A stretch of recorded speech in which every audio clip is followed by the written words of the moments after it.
Buenas tardes a todas y a todos por compartir este espacio de encuentros en la Fundación, organizado desde la Fundación FIDAP en colaboración con la Academia de Psicología de España y el Colegio Oficial de Psicología de la Comunitat Valenciana.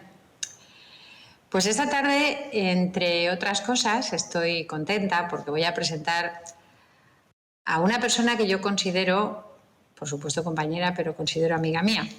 Ella es la doctora doña Alicia Salvador Fernández Montejo. Alicia Salvador cuenta con un gran currículum y es muy grande, pero yo lo voy a resumir, porque si no estaría hablando mucho rato y posiblemente le quitaría tiempo para que nos dé esa magnífica conferencia que nos va a presentar. Mirad, Alicia es catedrática de psicobiología desde el año 2002 en la Universidad de Valencia. Ha sido decana de la Facultad de Psicología del 2012 hasta el año 2015. Es coordinadora del Laboratorio de Neurociencia Social Cognitiva y del Grupo de Excelencia. Actualmente es directora del Programa de Doctorado de Neurociencias de la Universidad de Valencia y previamente del Doctorado de Neurociencia, con mención hacia la excelencia, iniciadora y codirectora del Máster Universitario de Neurociencias Básicas y Aplicadas. Es miembro del Comité Ejecutivo de la International Union of Psychological Sciences y académica de número de la Academia de la Psicología Española. Ha dirigido más de 20 tesis doctorales y publicado más de 120 artículos en revistas científicas de alto impacto. Es autora de capítulos de monografías y manuales y ha presentado ponencias por invitación en congresos nacionales e internacionales. Ha sido investigadora principal de 12 proyectos del Plan Nacional I+D de investigación y de otros convocados por diversos organismos con convocatorias competitivas. Debido a su extensa trayectoria como investigadora a nivel nacional e internacional, ha recibido el reconocimiento a la larga trayectoria investigadora. La mayor parte de su investigación se ha centrado en las bases biológicas de la conducta social, estudiando las interacciones sociales y los efectos del estrés agudo y crónico sobre la función cognitiva, analizando variables psicofisiológicas y psicocomportamentales, por lo que hoy nos va a ofrecer su conferencia, que versará sobre los efectos del estrés sobre la memoria, importancia de la edad. Pues en este momento doy la palabra a la doctora Alicia Salvador y gracias a todos vosotros. Espero que disfrutéis mucho de su conferencia.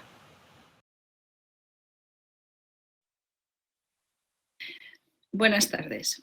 Quiero presentarme en primer lugar. Mi nombre es Alicia Salvador, soy profesora catedrática de psicobiología aquí en la Universidad de Valencia y bueno, soy coordinadora también de uno de los grupos de investigación, el Laboratorio de Neurociencia Social Cognitiva, en la que en este grupo hemos venido trabajando e investigando durante bastantes años sobre la psicobiología del estrés. Este ha sido uno de los temas más importantes en nuestra investigación. Quiero agradecer en primer lugar a la FIDAP, a la Fundación del Colegio de nuestra comunidad, por esta oportunidad, por esta invitación a esta conferencia que nos permite en cierta medida pues, poder aportar y poder compartir los resultados de estas investigaciones que se están realizando aquí, con personas de aquí y con temáticas que son de relevancia para el desarrollo y el bienestar de nuestra comunidad. Dicho todo esto, pues cuando desde la FIDAP se nos invitó a los miembros de la Academia de Psicología de España, pues me pareció una maravillosa idea pues poder tener esa ocasión de compartir, que es lo que pretendo hacer en esta charla que vamos a mantener y que puse como título pues los efectos del estrés sobre la memoria y elegí uno de los más importantes moduladores de esta relación, el tema de la edad como variable moduladora. Entonces, sobre esto es lo que versa la comunicación que os presento ahora. Todos sabemos que el estrés es un tema de gran actualidad, es un tema presente en nuestras conversaciones, en nuestras interacciones y lo tenemos francamente de gran actualidad, aunque haya grandes problemáticas e incluso debates sobre qué es el estrés. Uno de los investigadores más importantes sobre esta temática, Selye, ya nos estableció que, bueno, todo el mundo habla y sabe del estrés, pero nadie sabe concretamente especificarlo como es. De hecho, a nivel científico ha habido incluso propuestas de que mejor eliminar el término por las grandes diferencias que hay entre los elementos que se están estudiando bajo esa etiqueta. Lo que sí que hay un acuerdo y en que creo que todos coincidiríamos es que el estrés es algo más bien negativo. Incluso tengo que señalar que en esa acepción, que es la más popular, pues tampoco hay un acuerdo, porque desde la ciencia fundamentalmente se mantiene que, bueno, el estrés es necesario para la vida, debemos adaptarnos a las condiciones y a las demandas que se nos van presentando, demandas internas, pero demandas externas en un mundo cambiante. Y así lo ha sido siempre. Y de hecho, pues esa adaptación es lo que a través de la selección natural ha ido evolucionando, ha ido favoreciendo unas determinadas condiciones y eliminando o aminorando otras. Es por tanto un factor fundamental para seguir evolucionando y seguir indudablemente también mejorando nuestra adaptación. Por tanto, podemos decir que el estrés tiene una doble cara. Tiene esa cara positiva de adaptación, aunque también puede llegar a tener unos efectos negativos. Y ahí sería ese valor perjudicial que generalmente se le achaca. El estrés, desde esta segunda concepción, ha sido asociado y es asociado, hay datos que lo avalan, con el inicio, con el mantenimiento y con el empeoramiento de numerosas enfermedades, algunas cardiovasculares, otras metabólicas y también con trastornos como la depresión, como la esquizofrenia. Indudablemente el estrés ha sido asociado a una pérdida en la calidad de vida y también a la aparición de conductas impulsivas de tipo agresivo y violento. Otro aspecto muy importante en el que me quiero centrar es la asociación del estrés con el declive cognitivo asociado a la edad, al envejecimiento y a la aparición de las enfermedades neurodegenerativas. De hecho, la relación del estrés y la memoria es una relación que ha atraído la atención de investigadores de distintas o con distintas aproximaciones por la importancia que tiene esa relación para algunos de los temas que son de máxima actualidad ahora, como son el tema del envejecimiento, con el incremento de la longevidad, de la vida media en las sociedades avanzadas y en las menos avanzadas. Es un fenómeno que se ha producido a nivel global y que se ha producido, aunque con este último bache que estamos padeciendo de la pandemia. Hay otros fenómenos también que están relacionando el estrés y la memoria, como son el constructo, que mencionaré más tarde, de las quejas subjetivas de memoria o quejas también cognitivas, pero desde esa perspectiva personal, subjetiva. El deterioro cognitivo leve y desde luego la enfermedad de Alzheimer, donde la memoria juega un papel muy importante. Los fallos y el deterioro claro de la memoria.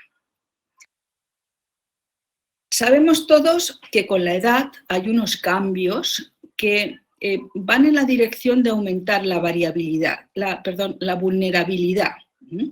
Y esa vulnerabilidad es a distintas enfermedades.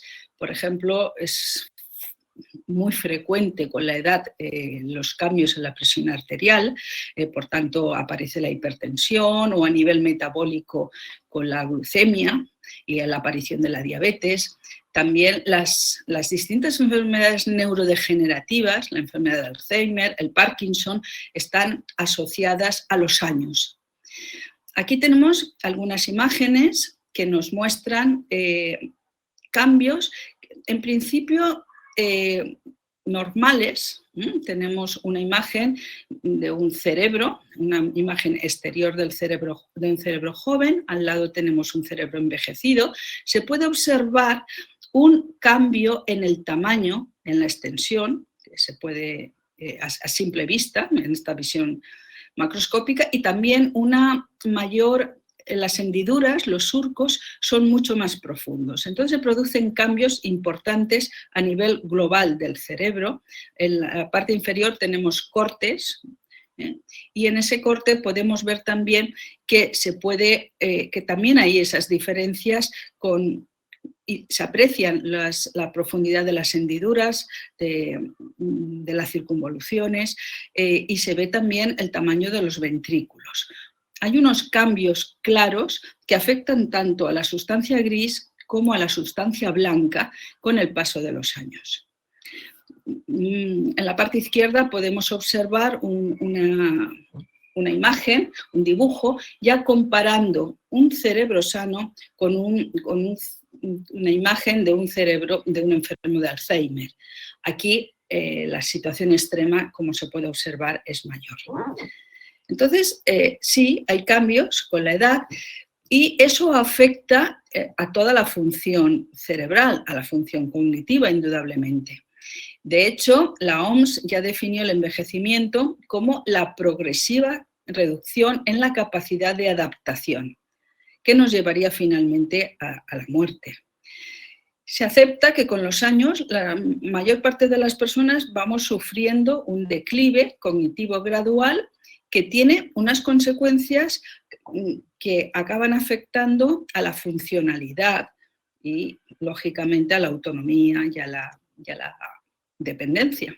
Pero es cierto que no todos los cambios cognitivos experimentan el mismo declive.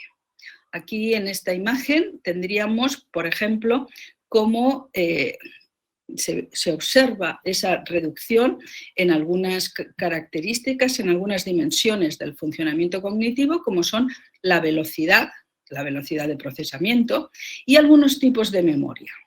La memoria de trabajo y la memoria episódica, por ejemplo, que son con mucho las más investigadas en relación al envejecimiento, probablemente, y desde luego en relación al estrés y la memoria. Hay una línea, la línea continua, es una línea que no desciende, sino que asciende incluso un poco y que tiene más que ver con el vocabulario. Pues, es decir, no todos los aspectos de nuestro funcionamiento, en este caso muchos de ellos sí que declinan, sí que se ven reducidos, pero no todos. Y esto ha sido uno de los aspectos que con valoraciones neuropsicológicas más detalladas, más completas, más adecuadas, se han podido ver y comprobar. La forma de envejecer, podríamos decir que tiene en sus extremos pues, dos posibles trayectorias. Un envejecimiento sano y un envejecimiento patológico. ¿De qué depende esa trayectoria? Pues depende de esa interacción de variables genéticas que están ahí en la base, de variables fisiológicas y de toda una serie de características psicosociales como son la capacidad de adaptación que estamos señalando de forma repetida, el control sobre las condiciones ambientales o psicosociales, el apoyo social. Todo esto se ve completado también por una serie de factores externos, entre los que destaca el estrés. No todos nos vemos sometidos a las mismas situaciones de estrés, ni en cuanto a frecuencia, ni en cuanto a duración de las mismas. También hay muchos aspectos que están teñidos por las diferencias culturales o hay distintas situaciones políticas que pueden afectar a los servicios a los que estamos que tenemos disponibles, e indudablemente eso influye también en ese ambiente en el que nos estamos moviendo y desarrollando y ganando años a lo largo del tiempo. Por tanto, dadas esas posibles diferencias y dada la distinta vulnerabilidad que podemos tener, pero también la distinta exposición que tenemos a estresores, pues hubo una hipótesis, la hipótesis de la cascada de glucocorticoides, que formuló un investigador muy importante en la temática del estrés, que es Sapolsky, y que, bueno, la denominó así, aunque posteriormente se ha denominado hipótesis de la neurotoxicidad.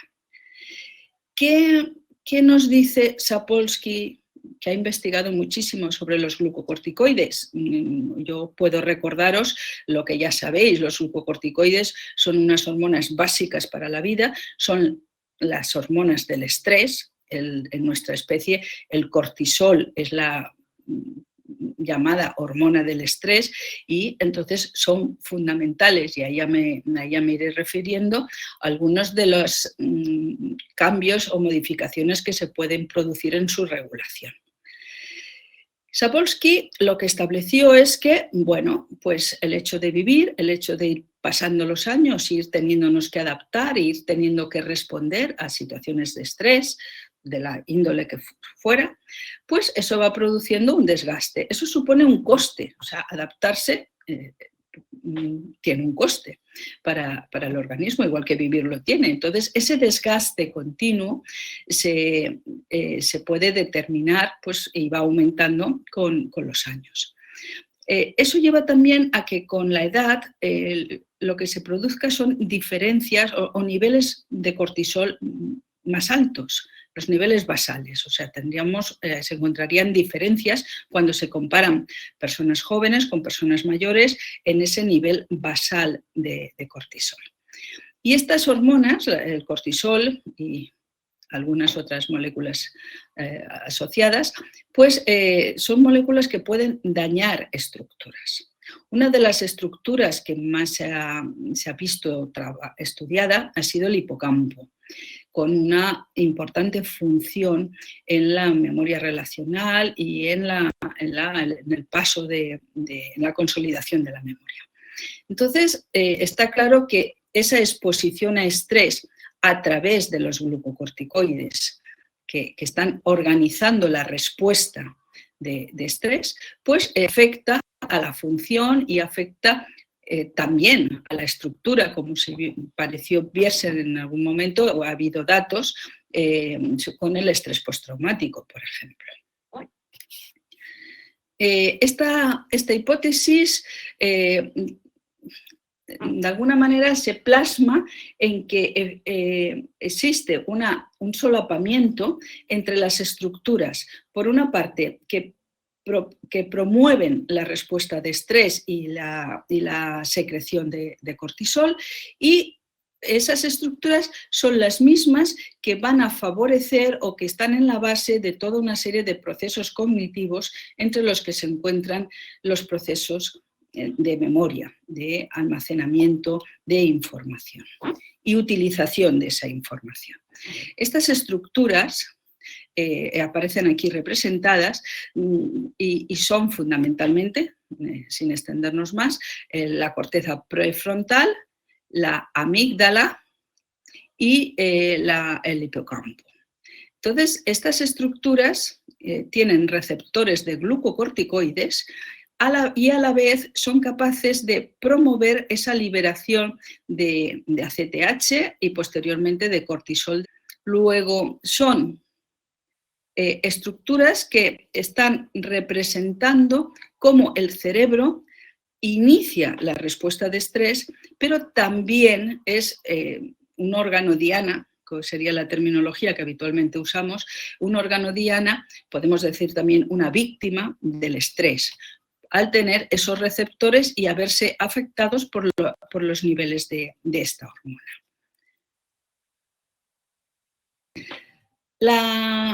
La liberación del cortisol, la liberación de estos glucocorticoides, se hace en respuesta a una necesidad que nos ha presentado el ambiente, por ejemplo, una demanda, un estresor. Entonces, eso estaríamos en una situación concreta, en una situación de estrés agudo, y entonces sí que se produce, es adaptativo que se produzca ese incremento de cortisol. Ahora bien, ese incremento de cortisol, como veremos posteriormente, afecta algunos de los pasos del proceso de memoria. Otra situación distinta es que el estrés, la exposición a estrés no sea tan puntual, no se produzca de una forma aguda, sino que se produzca de una forma mantenida, lo cual supone que los niveles son altos y además no se recupera, se mantienen en el tiempo. Y ahí sí que tendríamos un efecto más de naturaleza neurotóxica, que sería en gran medida lo que nos estaba indicando Sapolsky, se mantiene en el tiempo, se va acumulando y entonces se ven afectados distintos tipos de memoria, otros muchos procesos también, pero nosotros nos vamos a referir fundamentalmente a memoria. Entonces, memoria de trabajo, memoria declarativa, memoria emocional, y todo ello contribuye a lo que sería un deterioro cognitivo. No estaríamos ya en un déficit concreto, un déficit puntual, sino en un posible deterioro. Aquí yo he querido traer a colación un modelo de una de las investigadoras, también mucho más reciente, pero bueno, de una canadiense, de Lupien, Sonia Lupien, en el que se resume algo que es muy importante y es el ciclo vital. Nos puede interesar la memoria en las etapas tardías de la existencia, por esa importancia en los mayores y en el envejecimiento, pero no podemos desprender esa etapa de los periodos previos. Hay que considerar todo el ciclo vital. Entonces, aquí tenemos, en la parte inferior se pueden ver esas tres estructuras que he mencionado, la amígdala, el lóbulo frontal, el hipocampo, y esto lo tenemos en la línea que se ve en azul, esta barra en azul, pues nos va mostrando cómo se va desarrollando, porque el desarrollo no empieza en el momento 0 y acaba en el 25, sino que se va produciendo a lo largo del ciclo. Y hay algunas estructuras que se conforman, que se desarrollan antes, tenemos aquí los años de vida, y vemos el hipocampo, que es mucho más precoz, por decirlo, que la amígdala, que llegaríamos aquí a momentos posteriores, o incluso el lóbulo frontal. Todos sabemos que el desarrollo del sistema nervioso, del cerebro, toma un tiempo y según las estructuras y según esa novedad filogenética también, pues las más nuevas, las más relevantes, pues acaban necesitando un mayor periodo de tiempo. Si este es en azul, tendríamos el desarrollo, la maduración de esas distintas estructuras. En la parte de la izquierda, perdón, de la derecha, lo que tenemos aquí en naranja son esas mismas estructuras, pero el deterioro. Cómo se va produciendo esos efectos de muerte neuronal, de pérdida de dendritas, que van llevando a un deterioro en las estructuras. Y como vemos en este caso sería el hipocampo el que se vería más pronto afectado. Esto son medias, son líneas generales. Tenemos unos distintos efectos de las hormonas a lo largo de ese ciclo vital, de los distintos periodos, desde efectos programadores o organizadores muy tempranos, otros de diferenciación, otros ya cuando estamos en la edad adulta de mantenimiento. Y lo que es importante es resaltar cómo los aspectos iniciales, y aquí tenemos en la adolescencia incubación de efectos pueden luego manifestarse más claramente en etapas posteriores. Más arriba todavía tenemos información en esta imagen que va mostrando periodos de vulnerabilidad, que serían los que muestran las líneas discontinuas de cada una de esas distintas estructuras y cómo se van situando en una secuencia diferente en cada caso. ¿Por qué insistir en esto? Porque no solo lo que estamos viviendo en una determinada etapa afecta a esa etapa, sino que vamos arrastrando efectos de situaciones que hemos vivido previamente. Y por eso ahora uno de los temas más importantes que está en el punto de mira de muchos investigadores son los efectos adversos vividos durante la edad temprana o durante el desarrollo. Y ese desarrollo, como estamos viendo en estructuras básicas para el funcionamiento, duran muchos años.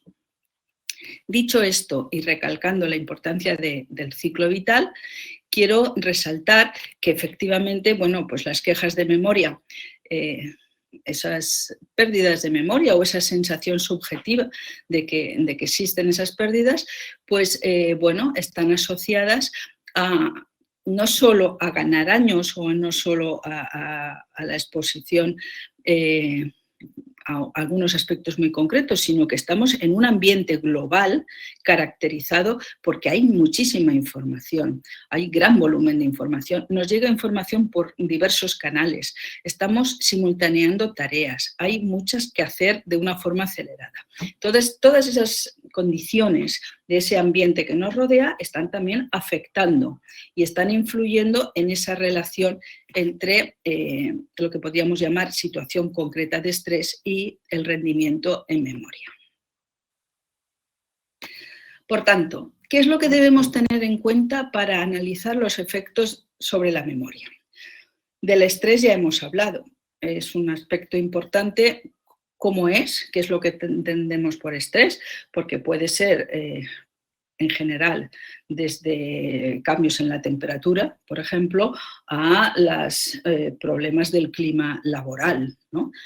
Un factor importante es cuánto dura el estresor y es en el que más hincapié he venido haciendo. Pero cuando hablamos de memoria, también tenemos que saber de qué tipo de memoria estamos hablando, porque es un concepto amplio, complejo también. Y en tercer lugar, de cuáles son las características que hacen que esa relación o que modulan esa relación. ¿Qué factores están influyendo sobre la relación?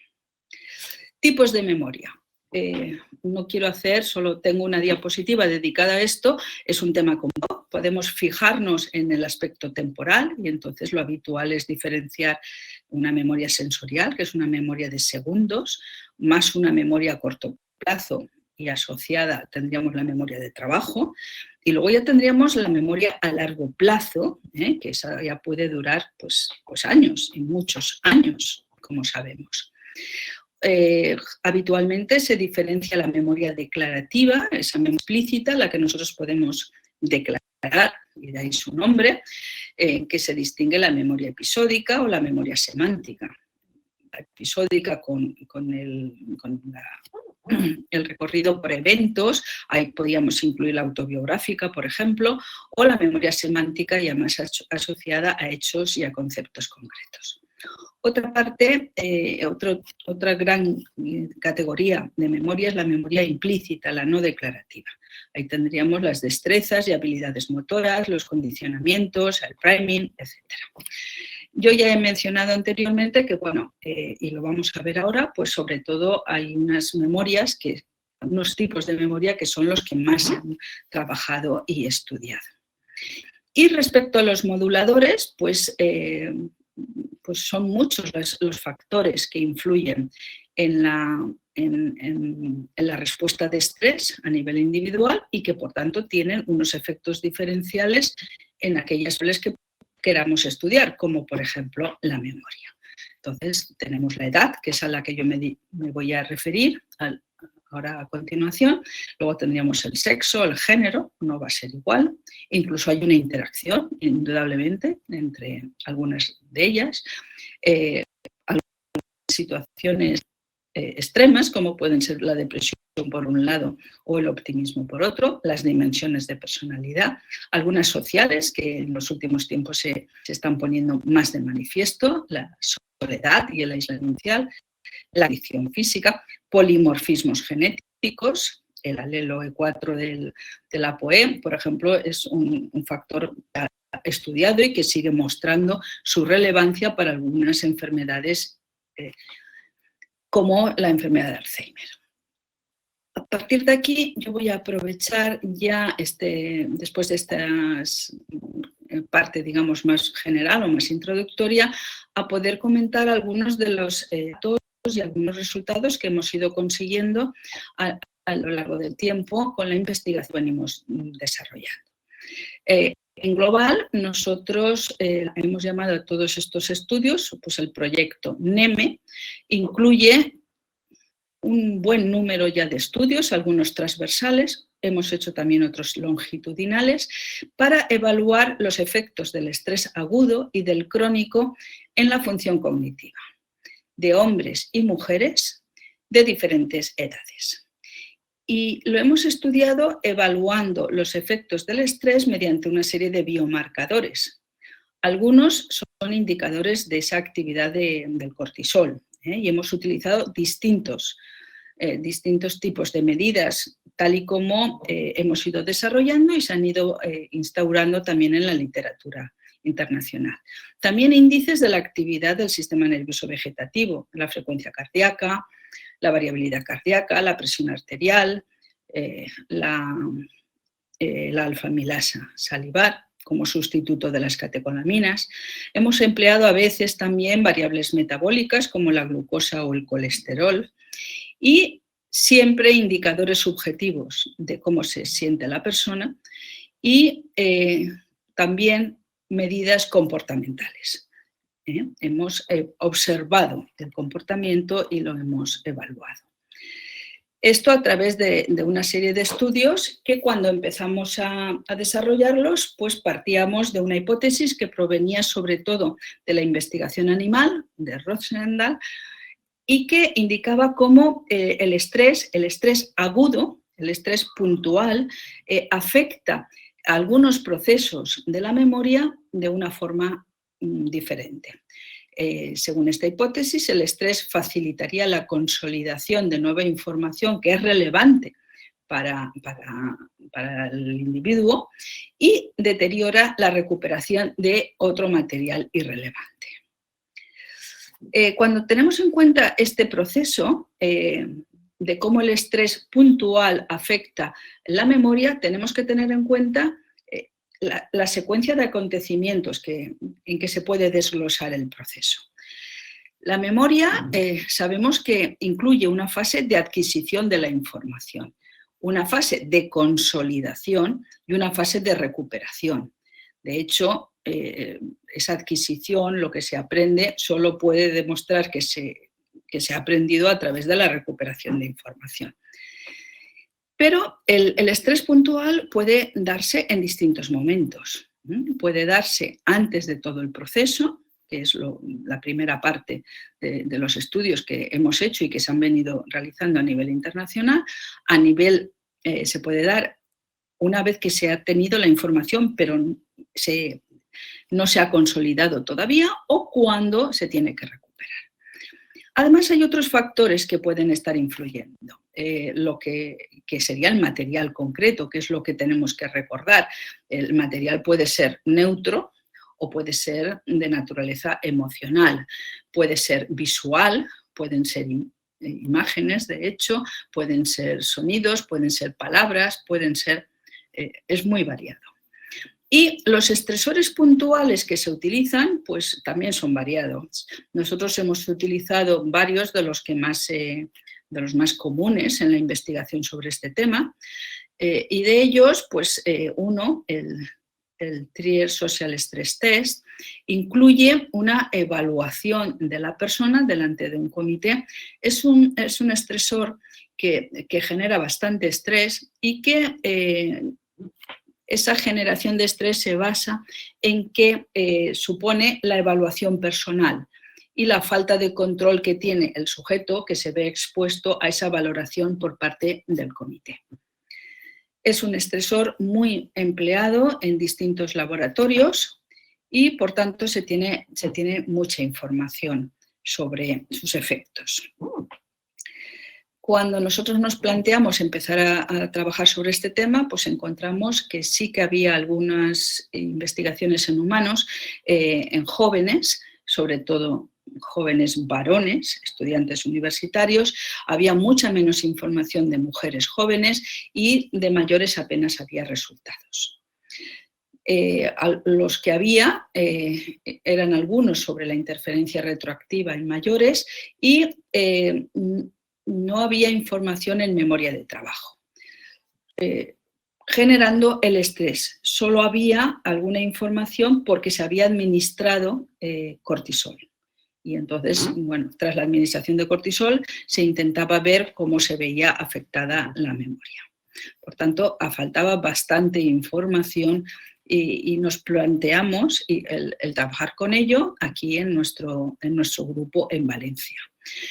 Como he dicho, hemos hecho toda una serie de estudios, muchas veces utilizando dos grupos de edad, jóvenes y mayores, jóvenes de 18 a 35 y mayores de 55 a 75. Y según los estudios, pues han habido variaciones, pero bueno, lo más habitual ha sido generar unas condiciones de estrés y unas situaciones control.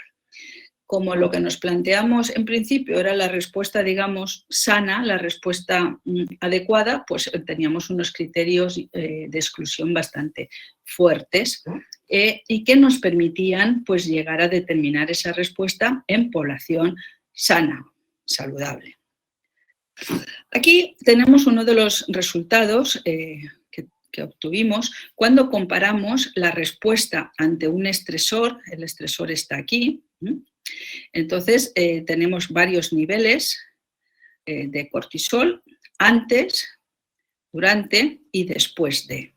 Entonces, aquí se puede observar ese incremento del cortisol que se produce para hacer frente al estresor que se estaba produciendo, concretamente esa exposición delante del comité. Aquí hay datos de mayores y jóvenes, hombres y mujeres. Hemos venido trabajando siempre con muestras repartidas, distribuidas en hombres y mujeres, con un número muy similar. Este pico que observamos aquí es el pico de cortisol en varones, que tienen, y eso pasa en casi todos los estudios, tienen incrementos de cortisol más elevados que las mujeres. Entonces, aquí tenemos en el negrita los varones jóvenes, los mayores tienen un pico muy similar, pero les cuesta más recuperar los niveles basales. Y eso es un dato importante, porque se trata de responder, pero luego también de volver al nivel basal. En la parte inferior tenemos los niveles de las mujeres. Estas son las mujeres mayores, que como ve, aquí no hay recuperación. No hay ni indicio de recuperación, pasado ya un tiempo considerable, y estos son mujeres también jóvenes, pero en el caso de las mujeres de las que se sabía mucho menos, nosotros tuvimos en cuenta el ciclo, la fase del ciclo. Estos son mujeres en fase folicular, que son las que muestran una respuesta más baja. De hecho, en otros estudios lo hemos hecho también con mujeres en fase luteínica o con anticonceptivos. Todas las líneas discontinuas que tenemos aquí son la respuesta de cortisol de estos mismos grupos, pero en una situación control. Y como se puede ver, en la situación control no hay respuesta del cortisol. Otras medidas que utilizamos fueron la reactividad del sistema nervioso a través de la alfa-amilasa, que había mencionado antes. Aquí no hay diferencias sexuales, pero sí que hay diferencias de edad. Y la reactividad cardíaca mediante la frecuencia cardíaca. Si en este experimento observamos ¿Qué pasa con la memoria, con el rendimiento en memoria? Pues aquí tenemos el esquema que he mencionado antes, el estresor fue antes de todo el proceso. Tenemos la curva de los jóvenes, el test es el Ravel, como creo que todos sabéis, es memoria episódica verbal, y aquí tenemos la curva de aprendizaje.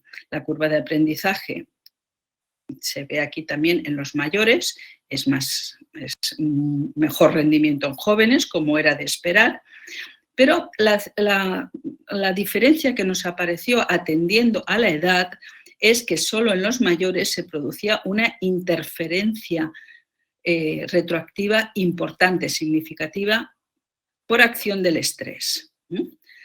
Es una lista que se presenta 5 veces, luego hay una lista de interferencia y luego vuelve a pedirse la lista. Entonces, la interferencia sí que apareció en los mayores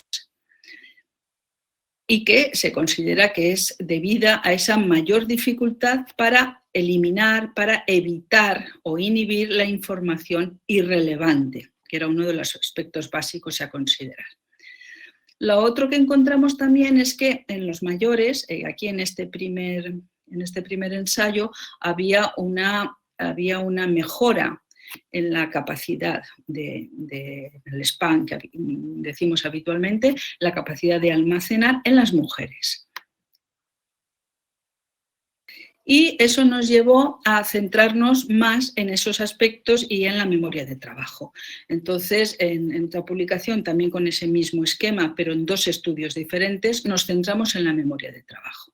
Y en la memoria de trabajo sí que comprobamos que el componente SPAN se veía afectado, se veía mejorado, pero no el componente ejecutivo. Entonces, esa diferencia...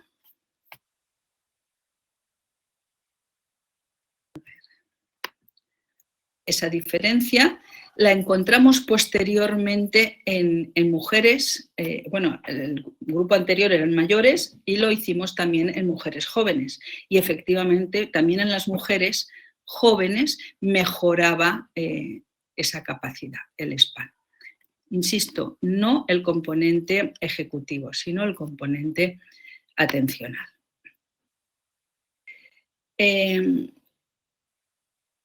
Hemos trabajado a veces también con algunas poblaciones ya no tan sanas, en este caso con un grupo de diabetes, de mayores diabéticos, mellitus tipo 2, y realizamos el mismo protocolo, hemos aplicado el mismo protocolo, y lo que hemos observado es que los diabéticos, en los que se podría esperar una respuesta diferenciada, claramente, como eran diabéticos diagnosticados y con tratamiento farmacológico controlado por médicos, eran pacientes de distintos hospitales de Valencia con los que hemos colaborado, pues efectivamente no se vio afectada la memoria de trabajo.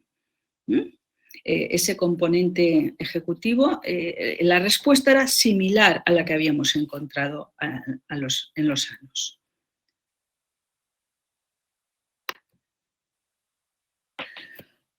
Otro aspecto es el estudio cuando lo que se está produciendo es el estrés antes de la recuperación. Hemos intentado ir cambiando la ubicación del estresor, y hay otros datos, yo me voy a centrar en este, porque aquí lo que se producía, el esquema, era que durante una sesión las personas tenían exposición a la información, al día siguiente tenían que volver, 24 horas aproximadamente, y entonces era cuando se producía el estresor, la presentación del estresor y la recuperación de información. Luego el estresor estaba en este paso final. Había habido un tiempo de consolidación y se estaba viendo cómo se veía afectada la recuperación. Esto es lo que aparece aquí mostrado. Entonces, en este caso, no encontramos diferencias significativas con esa exposición. El estresor no afectó a la recuperación de información 24 horas después. En este caso, los test, porque los test el Ravel se ha pasado muchas veces, también en la memoria de trabajo, no lo he dicho, pero era digit y letras y números. Aquí se han utilizado en algunos casos hemos utilizado, y aquí se utilizó imágenes visuales del IAPS, o también pruebas de historias y de palabras. Entonces, ahí no se vio afectada la información 24 horas después. En la comparación de los adultos jóvenes y de los adultos mayores nos mostró que eran los hombres jóvenes los que veían perjudicado su recuerdo en las imágenes, tanto en las neutrales como en las emocionales. Y este efecto se veía relacionado con la respuesta de cortisol. A ver. Por tanto, si resumimos un poco así a grandes rasgos los efectos, pues podemos ver que hay diferencias en la respuesta de cortisol, en la respuesta de estrés ante un estresor agudo, insisto, de forma que la respuesta en los mayores sanos es más lenta y más mantenida en las mujeres, sobre todo. Mientras que en los jóvenes la mayor respuesta se da en los hombres y, cuando tenemos en cuenta el ciclo, en las mujeres en fase luteínica. Las foliculares, aunque no lo haya expuesto, tenemos los datos, las foliculares y las que están utilizando anticonceptivos tienen una respuesta mucho más amortiguada. Si nos fijamos luego en la memoria declarativa, encontraremos que en mayores, a más cortisol inducido por estrés, hay peor memoria, por esa influencia de la interferencia retroactiva. Las mujeres resultan más vulnerables a los efectos del estrés agudo, y este no perjudica el recuerdo de esas imágenes emocionales y neutras, historias y palabras que estábamos diciendo. En relación a la memoria declarativa, en los jóvenes lo que vemos es que cuando el estrés es antes del aprendizaje, en los hombres mejora el aprendizaje y lo lleva a un nivel similar al de las mujeres jóvenes. Y antes de la recuperación, lo que deteriora es el recuerdo de imágenes emocionales y neutras. Todo esto pues, nos muestra la complejidad del tema, porque dependiendo del tipo de recuerdo, de la naturaleza de ese recuerdo, si es una imagen, si son listas de palabras, etc., hay unas diferencias a considerar. En memoria de trabajo, en mayores sanos se mejora el componente atencional, particularmente en las mujeres, y esto lo volvemos a encontrar en el caso de las jóvenes. Bueno. Pues dicho esto, tendríamos el otro tipo de estrés, el estrés crónico, el estrés que se establece en el tiempo. Y ahí pues hay determinadas situaciones, determinados grupos que se pueden ver más afectados. Algunos de los que hemos estudiado son fóbicos sociales, los diabéticos que he dicho antes, que es una fuente de estrés el tener que estar controlando, o esas personas que tienen quejas subjetivas de memoria. Aquí, cuando se trabaja con estos grupos, pues se puede seguir utilizando las mismas medidas que antes, o podemos complementarlo con unos indicadores más complejos, por decirlo de alguna manera. También son más difíciles de obtener que en los casos anteriores, aunque siempre se puede combinar. En este caso, lo que se hace es estudiar distintos indicadores que nos dan información de cuán bien regulado está el eje hipotálamo-hipófiso-adrenal. El cortisol no tiene una secreción continua, sino que sigue un ritmo circadiano, y entonces hay unos determinados niveles al despertar, cuando la persona se despierta, no a una hora determinada, sino en relación a su propio ciclo. Hay un incremento, que es una respuesta matutina del cortisol, y luego hay un descenso a lo largo del día, con los valores más bajos aproximadamente al acostarse. Durante el sueño los niveles vuelven a subir. Y esto sería un eje apropiado, adecuado, y cuando este eje, esta secreción se desregula, pues eso se ha encontrado que sucede cuando hay un estrés crónico, cuando hay problemas mentales, cuando hay depresión. En el envejecimiento también se puede producir, y también en la enfermedad de Alzheimer. Y eso nos lleva a lo que hemos dedicado parte de nuestro trabajo en los últimos años, al tema de las quejas subjetivas de memoria. Es un indicador, es en las personas cómo perciben si tienen fallos de vida cotidiana. Y claro, eso puede ser motivado por distintas circunstancias, pueden haber unos traumatismos, pueden haber unos factores de depresión, de estados de ánimo, también se ha asociado al deterioro cognitivo leve y desde luego a enfermedades neurodegenerativas. Pero en cualquier caso, estas circunstancias, el tener esa percepción de que uno le falla la memoria es una fuente de estrés. Está ligado a un posible mal funcionamiento, a un deterioro, y eso indudablemente pues, genera un estrés que puede ser continuado. Uno de los intereses o del interés importante por este constructo de quejas subjetivas del funcionamiento de la memoria o del funcionamiento cognitivo viene porque podría ser una fase previa a la del deterioro cognitivo leve y a la del Alzheimer. Como todos sabemos, el gran interés actual está en conocer indicadores lo más precoces posibles para poner todos los medios también posibles para ralentizar la aparición de la sintomatología asociada con estas enfermedades. Entonces, bueno, pues esto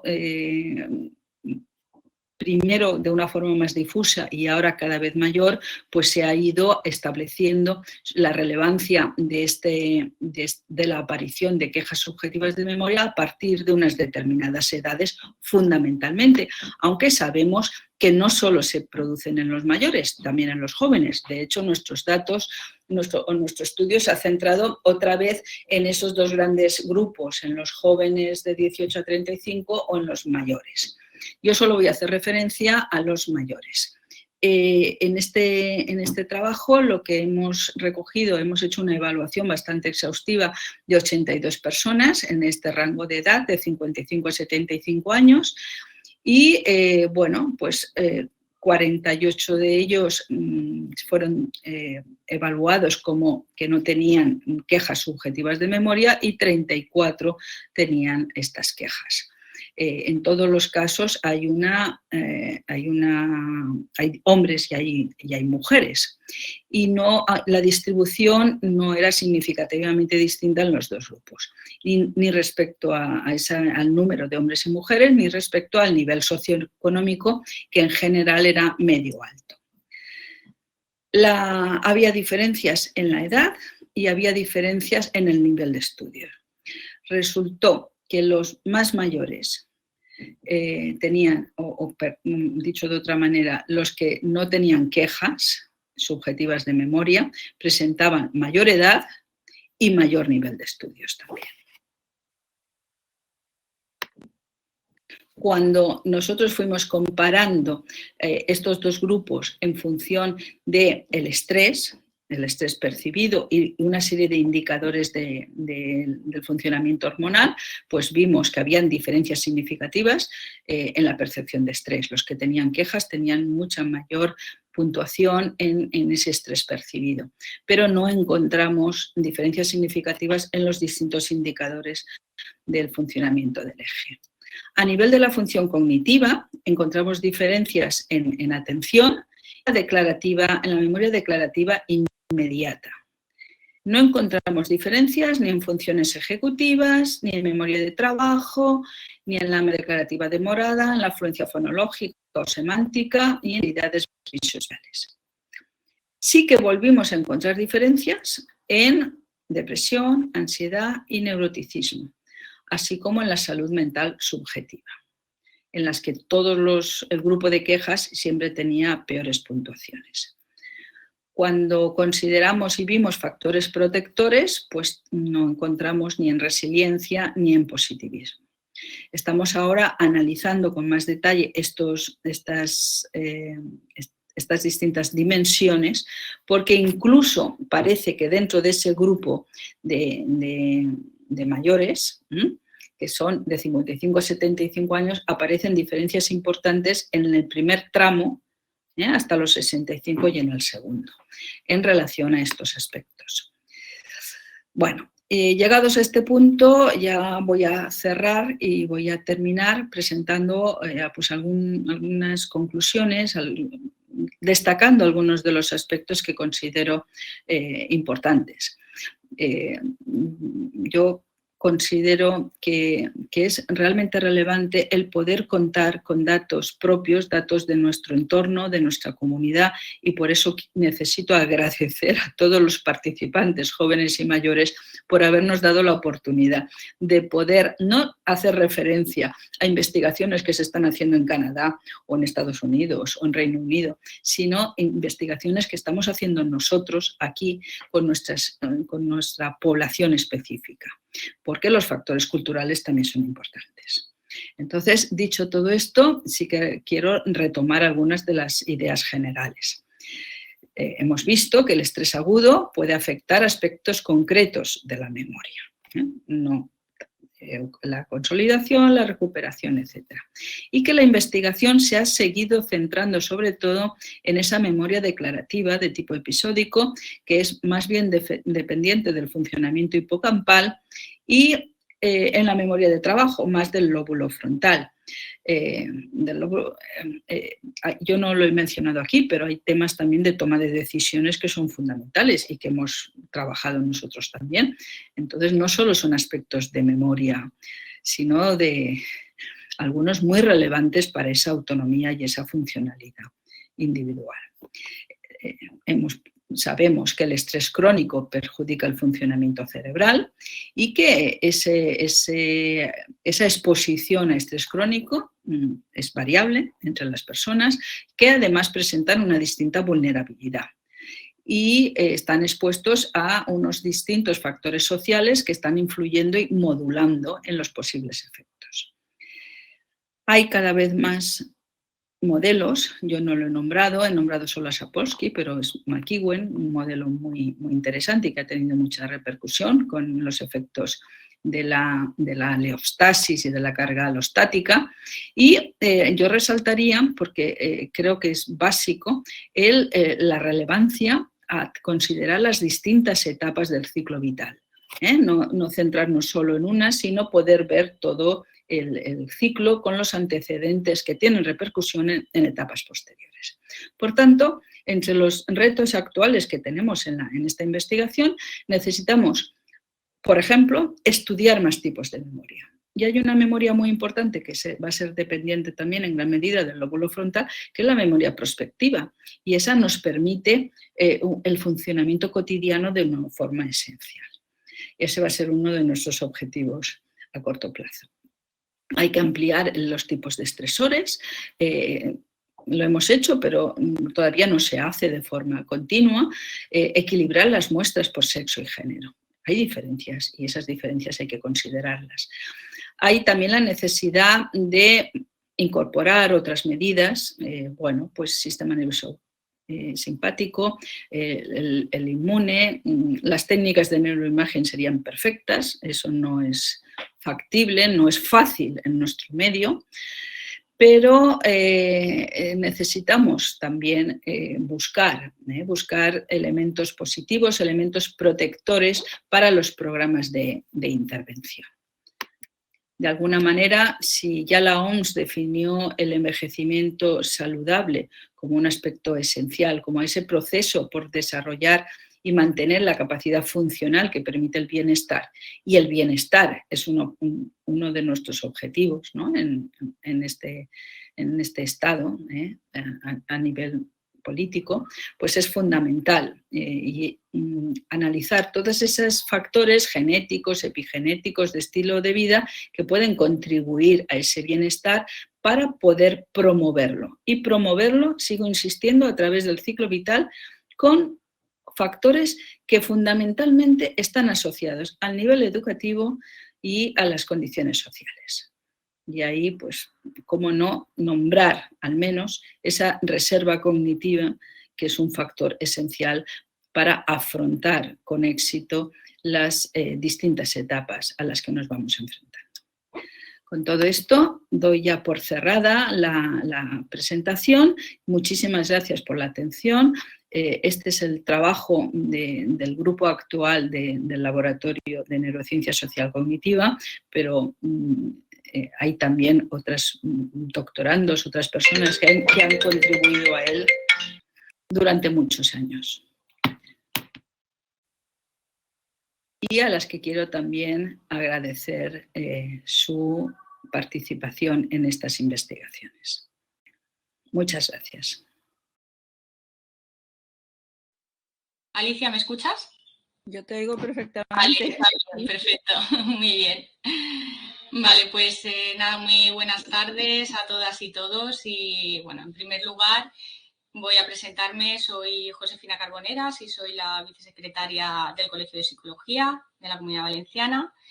Y bueno, quería en primer lugar agradecer a Alicia esta conferencia, que me ha parecido muy interesante, y bueno, pues dar las gracias por aportar estos conocimientos. Muchas gracias, Alicia. Ahora lo que vamos a hacer después del visionado, pues comenzar con un poco el turno de preguntas. Vamos a habilitar el chat. Vais a poder escribir las preguntas que tengáis interés que conteste Alicia, y yo se las iré trasladando. Voy a comenzar yo, si te parece, Alicia, haciéndote un par de preguntas, y quería preguntarte sobre el tema de los efectos de la adversidad temprana que comentabas. ¿Qué conocimiento se tiene de estos efectos en etapas posteriores y la importancia que puede tener la regulación emocional? Pues tiene una importancia máxima. Empiezo por el final. Vamos a ver. Creo que desde antiguo se sabe la importancia de los primeros años de vida, pero tal vez durante algún tiempo, por lo menos en relación al tema del estrés, ha estado un poco desenfocado. Y hoy en día, hace ya algún tiempo, se escucha bien, ¿verdad? Hace ya varios años se empezó a poner de manifiesto la importancia que tiene esos primeros años, esos primeros contactos y esas primeras experiencias. Todos sabíamos su relevancia, por ejemplo, de las primeras estimulaciones respecto a la visión, ¿no? Y los problemas que pueden haber cuando hay una privación de luz, de visión. Pero desde el punto de vista psicológico se ha puesto muy claramente de manifiesto la importancia que tiene esa crianza, ese primer tiempo, y como muchas otras veces, sobre todo se ha puesto de manifiesto por lo negativo, cuando hay situaciones de maltrato, cuando hay situaciones de abuso, cuando hay situaciones de negligencia. Entonces, esos aspectos están siendo muy analizados porque efectivamente tienen efectos claros. Por lo que respecta al tema del estrés, por ejemplo, estresores muy fuertes claramente afectan al funcionamiento psicológico y al funcionamiento fisiológico del eje hipotálamo hipofiso adrenal que he estado mencionando en la conferencia, con toda la repercusión que tiene luego en función cognitiva, afectiva, etcétera.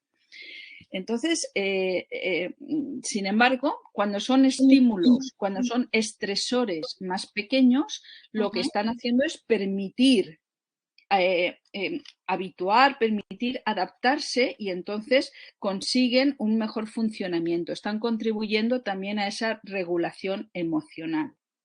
Por tanto, es importante el contexto, el ambiente, no solo físico, sino social, en que se está produciendo esa crianza.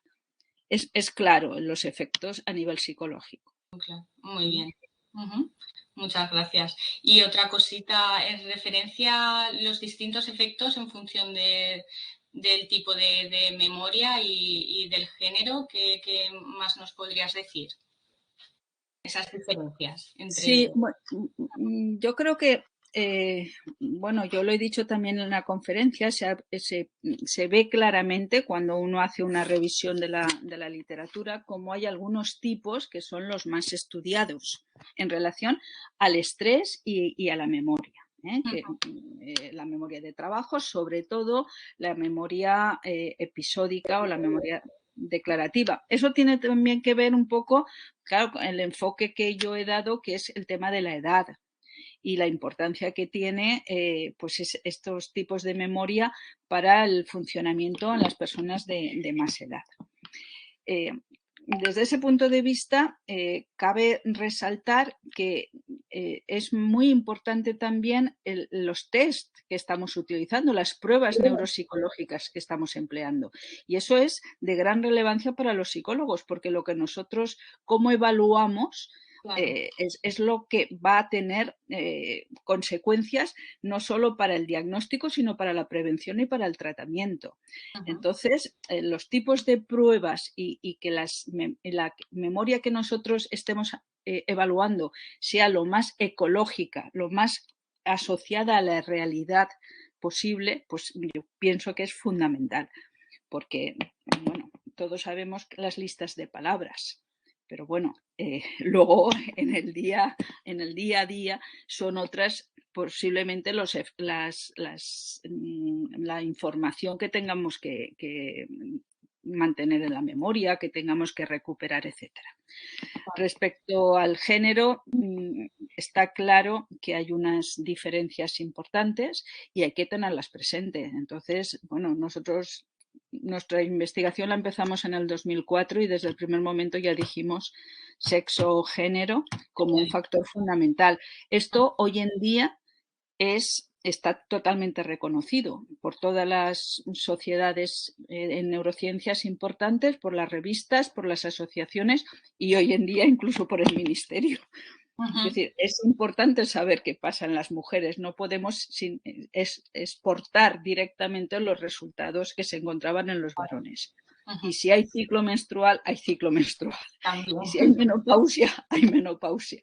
Pero hay que saberlo y hay que poderlo analizar. Tal vez en esto haría un hincapié mayor en el tema de los anticonceptivos, que ha aparecido un poquito así de soslayo, pero el hecho de tomar anticonceptivos modifica indudablemente el funcionamiento fisiológico y tiene efectos también a nivel psicológico. Entonces, está clarísimo que hay que analizarlo y estudiarlo. Hay que saber para ver un poco pues todas esas posibles diferencias. No sé si te he contestado a lo que me comentabas. Muchísimas gracias. Pues están escribiendo bastante en el chat. Vamos a leer alguna cosita, a ver qué nos comentan. Bueno, te están dando las gracias, que interesante la ponencia, excelente ponencia, gracias, muchísimas gracias, todo muy interesante. Y a ver si...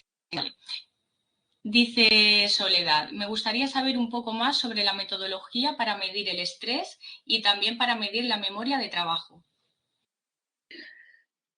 Para la memoria de trabajo estamos empleando los test típicos, que creo que los he nombrado, el DIGIT y luego también el de letras y números, son los que hemos utilizado más habitualmente.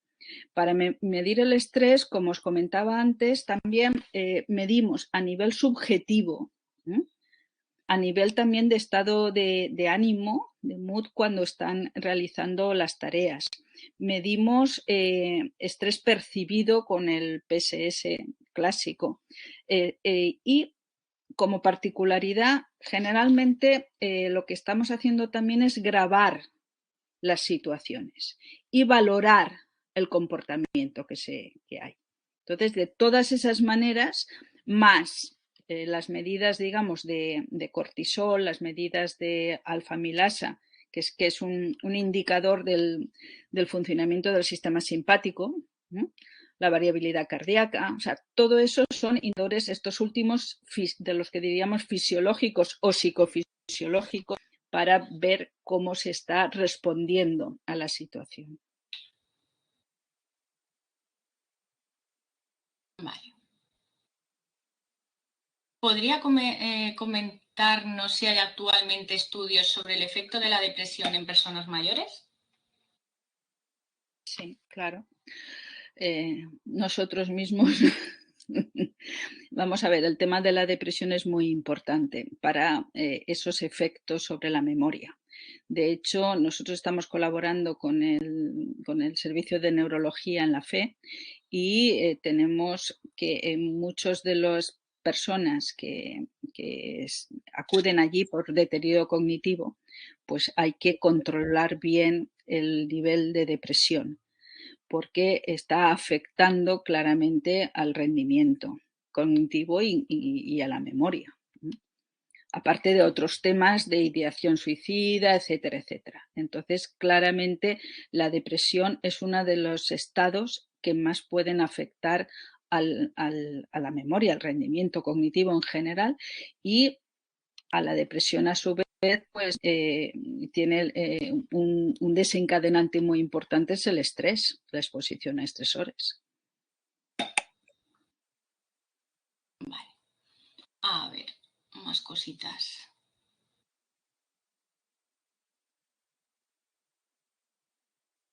Vale, excelente ponencia, muchas gracias. ¿Qué tipo de actividades consideras que podrían ser importantes a raíz de estos estudios para ejercitar la memoria en personas mayores?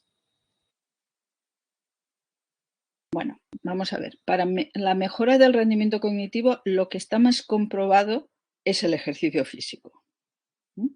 El ejercicio físico fundamentalmente siempre ha sido el aeróbico el que ha tenido más evidencia detrás, aunque también otro tipo, el anaeróbico, también es importante. Y nosotros tenemos experiencia también trabajando, previamente habíamos trabajado mucho sobre el tema de la actividad física. Entonces, ese es un factor que puede mejorar. Mejora indudablemente la actividad, la estimulación cognitiva, y esos, pues hay programas de estimulación cognitiva, y otros aspectos fundamentales es las relaciones sociales, porque las relaciones sociales están activando toda una serie de conductas, una serie de procesamiento cerebral que es muy importante. Entonces, son aspectos que son básicos para esa prevención y tratamiento, desde luego. Vale. Más cositas. Vale, me preguntan, ¿cómo se puede participar de voluntario en vuestros estudios y cómo reunís los grupos? Pues estaríamos encantados porque eso es uno de los temas.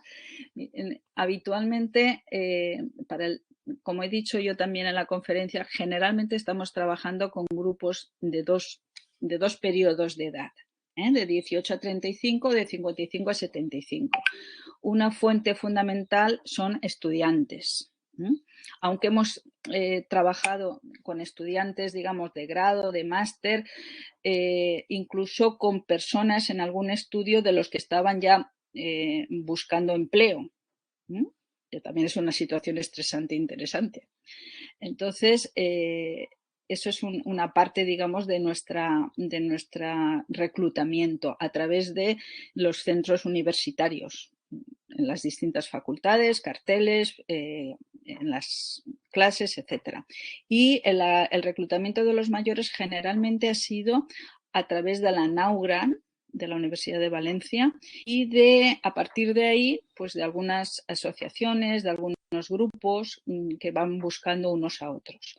Yo, como os he comentado, hay estudios transversales y hemos intentado también, que son difíciles, los longitudinales, los de seguimiento. De hecho, ahora vamos a hacer uno que empezamos ahora otra vez con ayuda del Ministerio, que incluirá parte, digamos, de seguimiento y parte nueva. Nosotros somos el Laboratorio de Neurociencia Social Cognitiva. Entonces, poniendo eso en Google y UV, pues aparece el laboratorio, ahí hay una dirección y la verdad es que estaríamos encantados de poder contar con voluntarios. Porque lo he dicho al principio de la conferencia, es muy importante que los datos los tengamos de nosotros mismos, de nuestro entorno, y no tengamos que estar extrapolando y generalizando a partir de poblaciones de otros países. La parte cultural es importante, ¿no? Como efectivamente. O sea, podemos compartir muchas cosas, pero también hay algunas diferentes. Por eso son importantes los datos propios, los datos de cada lugar. Entonces, Laboratorio de Neurociencia Social Cognitiva de la Universidad de Valencia, y a partir de ahí podemos... De hecho, ahora pues estamos, ya digo, empezando una fase de reclutamiento y en principio pues nos vendría muy bien porque es importante, repito, conseguir esos datos propios. Muy bien. A ver, alguna cosita más.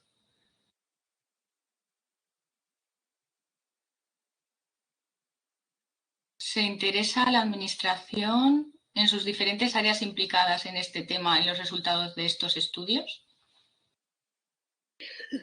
Pues se interesa y tenemos el apoyo del Ministerio para poder seguir investigando. De alguna manera, lo que hay también son grupos de investigadores en distintas partes del país, de España, en que intentamos colaborar, porque a nivel general sí que nos falta ese apoyo que permita unificar o reunir esfuerzos. Hay grupos de investigación muy potentes que estamos, sin embargo, más fragmentados. Tenemos que unirnos entre nosotros para poder transmitir esa información. De hecho, nosotros pertenecemos a una red de excelencia que ha contado con un apoyo del Ministerio, un apoyo que solo dura 2 años. A partir de ahí ya se olvida todo. Entonces, en el que podemos nosotros, pues eso, colaborar, participar, porque si os dais cuenta, yo he estado hablando de aspectos fisiológicos, pero sobre todo de los aspectos psicológicos, porque de alguna manera en el estilo de vida es donde tenemos la mayor fuerza para hacer muchos cambios que promuevan ese mejor funcionamiento a determinadas edades, bueno, a todas las edades, pero si nos fijamos más en los mayores. Yo participé en un simposio, en unas jornadas que organizó Rocío Fernández Ballesteros en la Fundación Ramón Areces y que tenía precisamente ese objetivo de demostrar, de hacer más visible que a través de la conducta estamos modificando muchos de los aspectos que nos permiten esa mejor adaptación y ese mejor rendimiento. Entonces, ahí la fuerza es muy importante. Entonces, bueno, pues el apoyo es un apoyo generalmente más puntual desde el punto de vista de la administración y está más centrado en los funcionamientos de los grupos y de algunas asociaciones. Voy a aprovechar un poco también para comentar que en este momento en el hall de la Facultad de Psicología hay una exposición sobre los mayores. Se llama A vivir, que solo son 100 años. Y yo creo que es muy interesante. Si tenéis oportunidad, está organizada o está elaborada por el CSIC. Y la verdad es que ocupa todo el hall y es bastante completa, es muy completa. Muchas gracias por la información.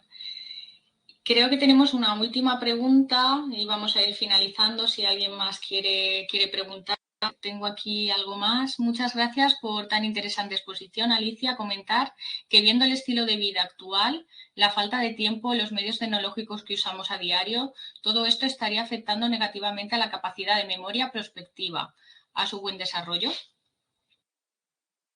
¿Estaría afectando? Pues, es muy probable que esté afectando. Eso es uno de nuestros objetivos ahora a corto plazo, es la memoria prospectiva. Hemos visto a lo largo de estos estudios previos cómo se ve afectada la atención, por ejemplo, ¿no? Entonces, el tema del estrés, de la sobrecarga y cómo afecta a la memoria, es verdad que se puede pensar que está muy asociado a la edad, a los últimos años, pero estamos todos expuestos a una sobrecarga de información muy importante y las quejas subjetivas de memoria que comentaba yo antes las presentan los jóvenes también. Es verdad, estamos haciendo muchas cosas a la vez y estamos recibiendo mucha información. Eso está influyendo indudablemente en cómo estamos procesando y cómo somos capaces de procesar y consolidar. Hay muchas interacciones importantes. Muy bien, pues muchas gracias. Creo que no me he dejado ninguna pregunta.